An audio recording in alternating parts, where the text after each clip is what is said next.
दोन्ही सरकारच्या बाबत आमची निराशा आहे। उरलेल्या 3 लोकांना दोषी ठरवण्यासाठी पुरेसे पुरावे न मिळणं एवढाच त्याचा अर्थ होतो। जी काही माणसं पकडली गेली ती सर्व सनातनची होती, त्यामुळे सनातनची पाळंमुळं खणून काढण्यामध्ये आपली पोलीस यंत्रणा अपयशी ठरलेली आहे असं मला वाटतं। हा निकाल अर्धाच आहे, अपुरा आहे। 2 जे आरोपी आहेत, जे मारेकरी आहेत, त्यांना शिक्षा न्यायालयाने सुनावलेली आहे। मात्र याच्या मागचे मास्टरमाइंड कोण आहेत हे अजून काहीच पुढे आलेलं नाही आणि जे संशयित आहेत त्या तिघांना पुराव्याच्या अभावी मुक्त केलेलं आहे। त्यांना निर्दोषी असं लेबल लावण्याची घाई करण्याचं काही कारण दिसत नाही। उच्च न्यायालयामध्ये हे प्रकरण जायला हवं, तशा प्रकारची कार्यवाही होईल आणि हे तिघे आणि यांच्याही मागे जे कोणी आणखी लोक असतील यांचा शोध घ्यायला हवा। आणि डॉक्टर दाभोलकरांची हत्या ही केवळ एका व्यक्तीची नाही, एका विचाराची हत्या करण्याचा हा जो प्रयत्न झालेला आहे या संदर्भात आम्ही अर्धेच समाधानी आहोत। पुढचं काम अजून बाकी आहे। काय पाठपुरावा होता, काय क्रम सगळा होता, हा सगळा तुमचा पाठपुरावा करण्याचा? पत्र लिहिली, राष्ट्रपती नाही, आता खरं तर या 11 वर्षाच्या मध्ये महाराष्ट्र अंधश्रद्धा निर्मूलन समिती आणि अन्य अनेक समविचारी संस्था आणि संघटना यांनी काहीही करायचं बाकी ठेवलेलं नाही। सर्व प्रकारची आंदोलनं करून झाली, सनदशीर मार्गाने सर्व लढाया केल्या। राष्ट्रपती असोत, मुख्यमंत्री असोत, सरकारच्या सर्व यंत्रणा असोत, प्रसार माध्यमं असोत आणि जनतेपर्यंत जाणं असो, हे सर्व झालेलं आहे।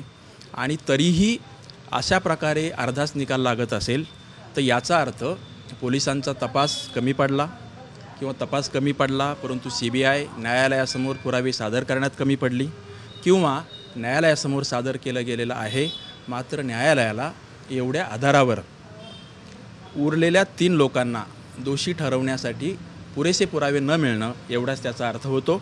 त्यामुळे निर्दोषत्वाचं लेबल त्यांना लावू नये। या दोघांची शिक्षा आहे, उरलेल्या तिघांची आपण वाट बघू, पुढे कार्यवाही व्हायला हवी। सरकारचं पाठबळ तुम्हाला भेटलं होतं एवढे 10 वर्षात? सुरुवातीच्या काळात असंच लक्षात आलं की पहिलं महाराष्ट्रामध्ये जेव्हा हा तपास चालू होता त्यावेळी काँग्रेस आणि राष्ट्रवादी यांचं सरकार होतं। RR पाटील गृहमंत्री होते, पृथ्वीराज चव्हाण मुख्यमंत्री होते आणि त्या सुरुवातीच्या जवळपास वर्षभराच्या काळातच पोलिसांचा तपास हा समाधानकारकपणे होत नाही आहे हे सर्वजण बोलून दाखवत होते। मुख्य संशयित पहिल्या दिवसापासून नव्हे तर डॉक्टर दाभोलकरांची हत्या झाली त्या बातमी आली तेव्हापासून मुख्य संशयित हे सनातनचे होते। त्यानंतर सर्व वेगवेगळ्या काळामध्ये जी काही माणसं पकडली गेली ती सर्व सनातनची होती, त्यामुळे सनातनची पाळंमुळं खणून काढण्यामध्ये आपली पोलीस यंत्रणा अपयशी ठरलेली आहे असं मला वाटतं। सरकारचा दोष निश्चितच आहे। पहिल्या काँग्रेस आणि राष्ट्रवादीच्या सरकारने पुरेशी राजकीय इच्छाशक्ती दाखवली नाही, पोलिसांचा वापर नीट केला नाही, तपास खूप मोठ्या प्रमाणात केला असं दिसलं, असं दाखवलं, मात्र जिथे मुख्य संशयित आहेत तिथला तपास काँग्रेस आणि राष्ट्रवादी यांच्या सरकारच्या काळात केला गेला नाही आणि नंतर भाजपची सरकारं केंद्रामध्ये आणि राज्यामध्येही आली, तपास CBIकडे गेला। त्यामुळे तिथे तर आमच्या अपेक्षेप्रमाणे होईल का नाही याची शंका केवळ आम्हाला नाही तर महाराष्ट्रातल्या सर्व जनतेला होती। त्यामुळे हा निकाल काहीसा निराशाजनक आहे। दोन्ही सरकारच्या बाबत आमची निराशा आहे।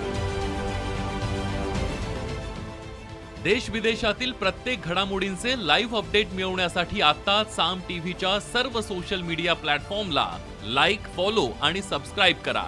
तसंच सर्व नोटिफिकेशनसाठी बेल आयकॉन प्रेस करायला विसरू नका।